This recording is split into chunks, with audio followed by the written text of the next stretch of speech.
পিঠটা আমার ছয়নাই দেখেন আমার সারা গা আমি দেখাইতে পারতেছি না, গাড়ায় দেখেন আমার এভাবে গলায় টিভি দিতে কাপড় দিয়ে পেঁয়াজ দিছে মাইরা নেবেন নিগে পরে ইটতে পিছিয়ে গুনে বাড়ি দিছে। আরেক ভাই আমারে যায় কিলাইছে, ও ফিরাইবার যায়, ওই আমারে মারছে, দুইজনে মারছে।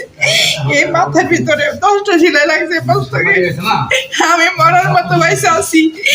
আমার কেউ এসে দেখেও নাই, আমার অন্য অন্য ভাইয়ের কাছে বিচার দিয়েছি, তারাও আমার 1 মিনিট ফোন দিয়ে জিগায় না। আমি বারবার ভাইয়ের মতো ফোন দেই, আমি কারো কাছে ঠাই পাই না।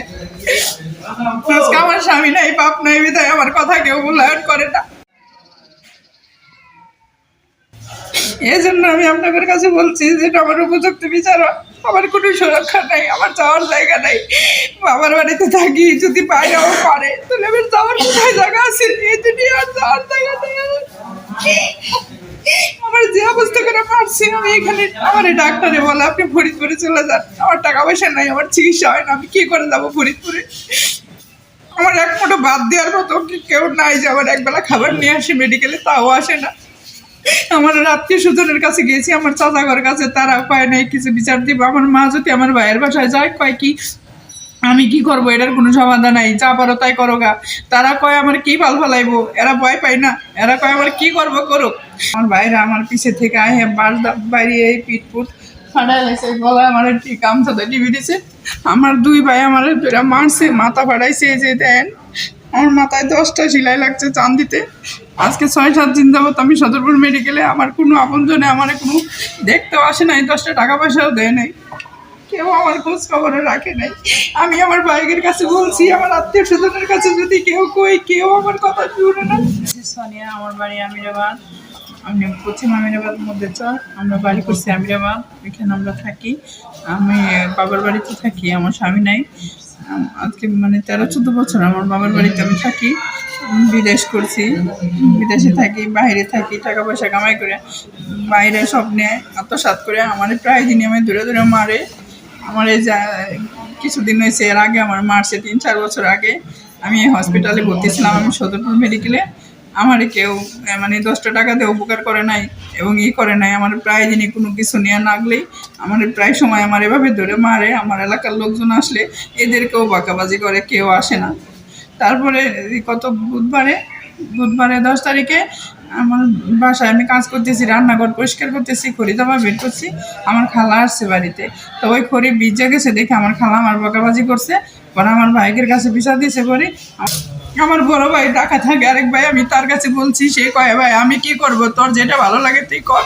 আমার পাশে এই মুহূর্তে কেউ নাই, আমার বাবা নাই, আমার স্বামী নাই, আমি এই জন্য কোনো বিচার পাই না কারো কাছে।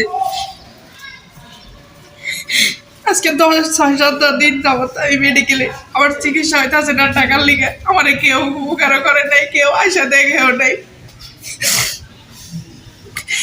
আমার প্রায় দিনে মানসিক নির্যাতন করে, কথায় কথায় দূরে দূরে মারে। বাড়ির পাশে কেউ সাথে কিছু নিয়ে লাগলে আমার বাইরে শুনে না, জানে না, আমার অযথাভাবে মারধর করে বাড়ির মধ্যে। সবাই এলাকার লোকজন দেখছে আমি এভাবে আহত, আমার প্রায় 1-1.5 কেজি পরিমাণ রক্ত পড়ছে গায়ে, সারা গায়ে উন্না ভিজে গেছে। আর বাড়ির পাশে এক ব্যাগ নিয়ে হয়, ওই মেয়েটা আমার নিয়ে আসছে, আর আমার এক ভাই বোন নিয়ে আমার মেডিকেলে ভর্তি করা দিয়ে চলে গেছে তারা। সেই জায়গায় গেছে, আর একটা ফোনও দেয় নাই, আর আসেও নেই এই জায়গায়।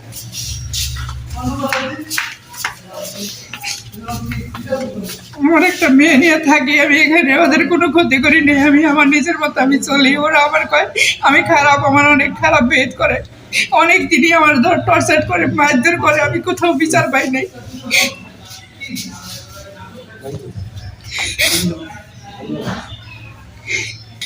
আমার যা ইচ্ছে তা কয়, আমি আমাদের নাম কাটাই হসপিটাল থেকে কোথায় যাবো এটাও আমি জানি না।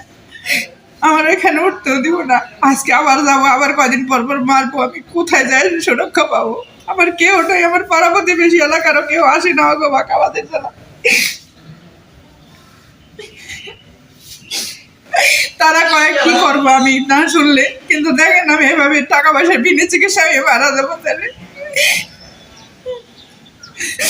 আমার বড় ভাই বলছিল, সাইজে ভাই ঢাকা থেকে বলছিল, তো আমার কিছু টাকা দেওয়া হোক মেডিকেলে, 1 টাকাও দেবো না, যা পারো তাই করো। আমার টাকা পয়সা নাই, তাই আমি আইনের আশ্রয় নিতে পারি না। 6-7 দিন পরে আমি নিতে বাধ্য হইলাম এখানে আসতে।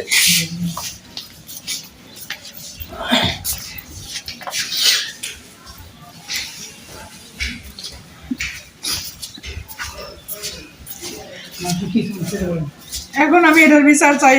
আমার যে কোনো ভাবে আপনারা আমার হেল্প করে সাহায্য করবেন না, আমার এই চিকিৎসার টাকা দিবে কি? আর আমার এইভাবে মারলে আমি দুনিয়ায় বাঁচবো কি করে? আমি যদি কাজ করেও খাই, বিদেশেও যাই, আমার নিজের শরীর সুস্থ না হলে আমি কাজ করতে পারবো না ভাই। পারবো কর, আমার প্রায় দিনই ধরে ধরে মারে, এমন মানসিক অত্যাচার করলে আমি কিভাবে বাঁচবো?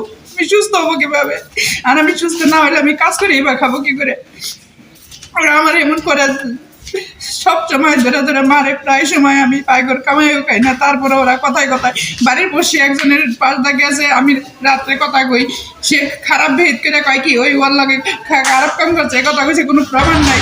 এই সমস্ত কথা কইও আমার বাইরে না জানে, আমার বিশ্বাস না করে, আমার মুখের কথা না জিগাইও পর্যন্ত ওরা আমার মারধর করে। আমার যা বাসায় কয়, একটা ভাই বোনের কোনোদিন এমন কথা কয় না।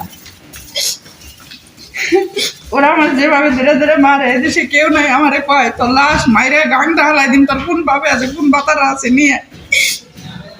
আমি কারো কাছে বিচার পাই না।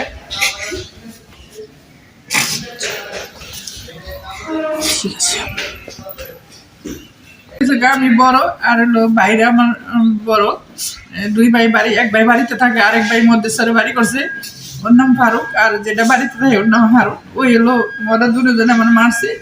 আর হলো আর দুই ভাই ঢাকা থাকে, এগোর কাছেও আমি কমপ্লেন করছি যে ভাই তাহলে আমার এটার বিচার করেন। আমি কান্নাকাড়ি করতেছি যে ওরা আমার এবার মেরে হালায়, তো তোরা আমার বিষ খায় মেরে হালা, তাছাড়া এই শাস্তি আমার দিতা চুটকে।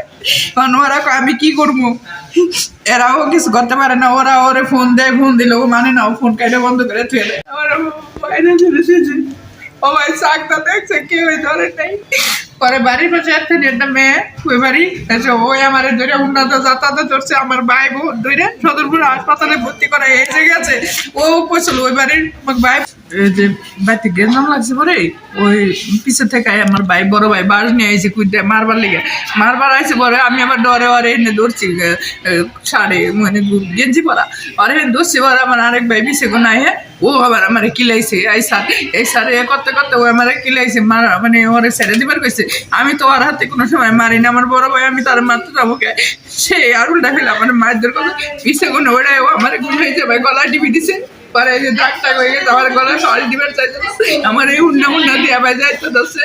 আর এর মধ্যে আমার মায় করে, আমার মায় কয় আগের জ্বালায় কয় মাইরা হেলা, প্রত্যেকদিন তোরা ওরা মাইরা হালা, মাইরা হেলা, আর কোনো দুঃখ নাই, ও মরে গেলে তো তোর শান্তি।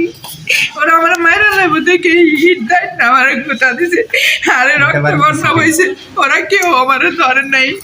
পরে আমার ওই বাড়ির যে ভাই বোথায় হারনের বউ, ও আর বাড়ির পাশের একটা মেয়ে নিয়ে আমার পেটাল বন্দুক দিয়ে হারিয়ে গেছে, আর আয় নাই। ও ভাই চাকটা দেখছে কেউ ধরে নাই। পরে বাড়ির পাশে একটা মেয়ে, ওই বাড়ি ওই আমার ধরে উন্নত যাতায়াত করছে, আমার ভাই বোন ধরে সদরপুর হাসপাতালে ভর্তি করা এসে গেছে।